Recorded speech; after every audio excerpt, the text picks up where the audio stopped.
नमस्कार. आता थोड्या वेळापूर्वीच आम्ही साधारण 10:30 वाजता जम्मू येथे पोहोचलो.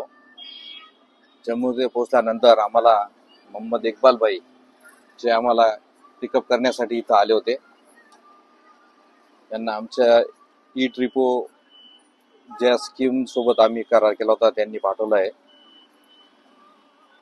तसं बघितलं तर 35 तासाचा प्रवास आणि आमचे मेंबर्स त्यांच्या चेहऱ्यावरनं लक्षात येत असेल तुम्हाला की किती क्षीण आला असेल प्रवासाचा. बघू पुढच्या वेळेस त्यांना प्लेनने पण आणू आम्ही. तर अशा पद्धतीने आमच्या प्रवासाला सुरुवात झाली आहे. ही जम्मू सिटी, जम्मूची ट्रॉफिक बऱ्यापैकी ट्रॉफिक असते सकाळी सकाळी. हाय महाराष्ट्रासारखं भाजीपाला वगैरे पण विकला जातो या ठिकाणी.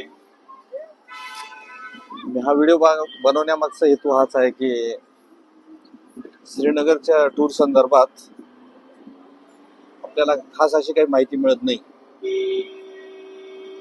मराठीतून. त्याच्यामुळे माझा प्रयत्न असेल की मराठीतून आपल्याला इथली माहिती मिळावी. त्याच्यासाठी आमचा डे 2 ला सुरुवात झाली आहे.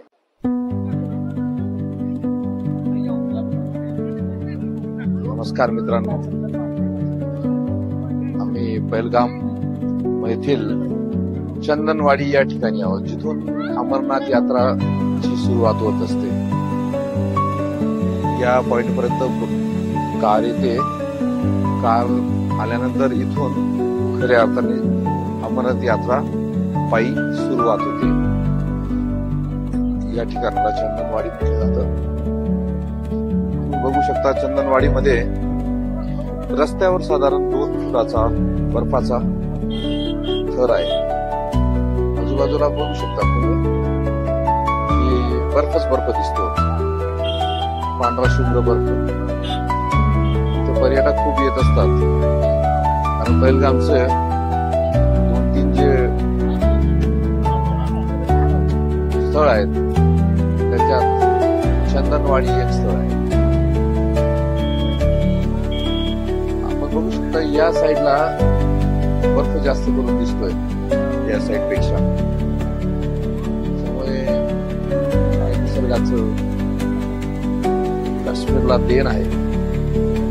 त्याला आपण जन्नत म्हणतो हिंदीमध्ये, धरतीचा स्वर्ग म्हटलं जातं. तसं हे काश्मीर, त्याच्यात हे पहलगाम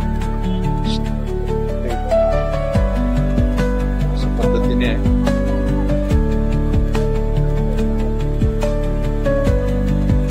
या अमरनाथ यात्रेचं ठिकाण. आमचं मंडळी स्नोफॉल सारखं मजा घेत आहेत. ज्ञानेश्वर भाई, ओके, कसं वाटलं चंदनवाडी? जेव्हा इथं चंदनवाडीला अमरनाथ यात्रेकरू येतात तेव्हा या ठिकाणी त्यांचं medical checkup, medical certificates checking वगैरे याच ठिकाणी होत असतं. त्यासाठी त्यांचं इथं खास हा मंडप केलेला आहे, जिथं लाईनी लावून चेकिंग होते आणि मग इथून त्यांना फायनली सोडलं जातं. लास्ट पॉइंट आहे. त्याच्यानंतर कुठलं गाव नाही, काहीच नाहीये. इथून 1 किलोमीटरवरती शेवटचं गाव होतं. बाकी इथून इंडियाचं लास्ट गाव समुद्र. पर्यटक मोठ्या प्रमाणात येत असतात इथं. खरं बघितलं तर जम्मू काश्मीरला पर्यटकांमुळेच उत्पन्न चांगलं मिळतंय असं म्हणूया आपण की पर्यटकांच्या याच्यावरच ते गव्हर्नमेंट. तिथे एक वैशिष्ट्य आहे, आपली स्वतःची कार जरी आणली तरी तुम्हाला ती पहलगामला सोडावी लागते. चंदनवाडीला, आरू व्हॅलीला, बेताब व्हॅलीला येण्यासाठी तुम्हाला इथल्या गव्हर्नमेंटने जी प्रोव्हाइड केलेली कार असते तीच न्यावी लागते. आपल्या कारला परवानगी नाही. या जेवढ्या कार दिसतात या युनियनच्या कार आहेत. आणि एक गोष्ट फायनली आहे की इथं बार्गेनिंग करावीच लागत नाही, कारण यांचं एक फिक्स रेट असतो कारच्या हिशोबाने आणि तो बोर्डवर लिहिलेला असतो. आणि बोर्डवर लिहिल्याप्रमाणे फक्त ते पेमेंट घेत असतात आपल्याकडनं. इथं कुठलीही फसवणूक नाही होत.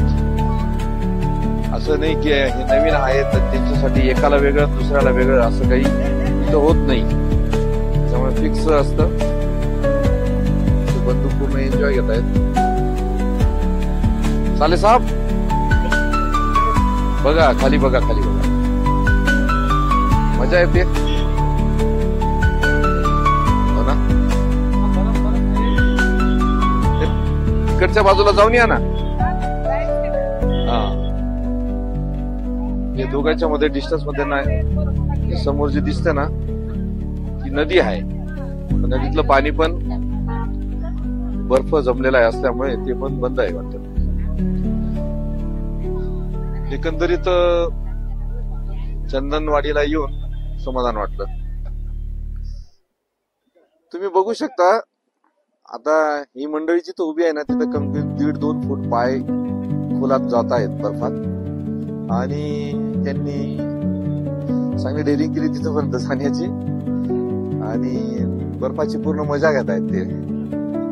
आणि बघू शकता साईडला पण उंचावरती साईड सीन्स. ओके,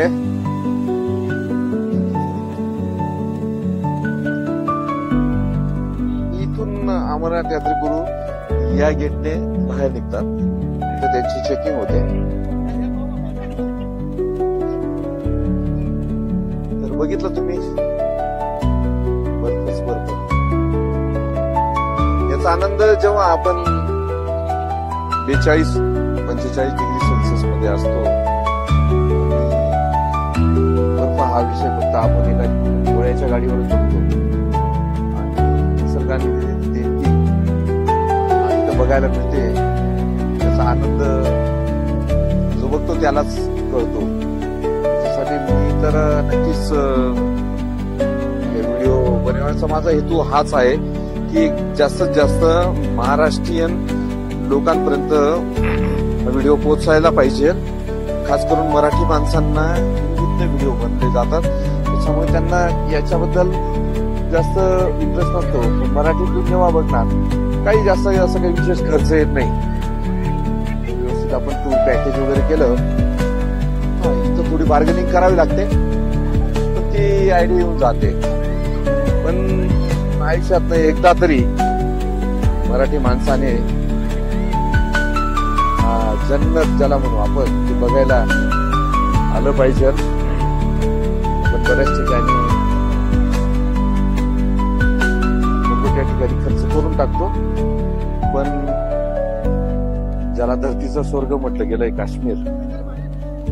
आणि इथं काही तसं आम्हाला काही असं जाणवलं नाही की काही कुठलं त्रासदायक काही असेल बा. असं सर्व काही नॉर्मल आहे. पोलीस असतील मिलिटरीच असेल सर्वांचं सहकार्य मिळतंय. त्याच्यामुळे इथं काही असं काही वाटलं नाही की घाबरल्यासारखं. तर नक्कीच आलं पाहिजे या ठिकाणी असं मी सजेस्ट करेल. आणि ही माहिती बघण्यासाठी आपण मराठी मानकर मराठी लॉग आमच्या चॅनलला सबस्क्राईब करा.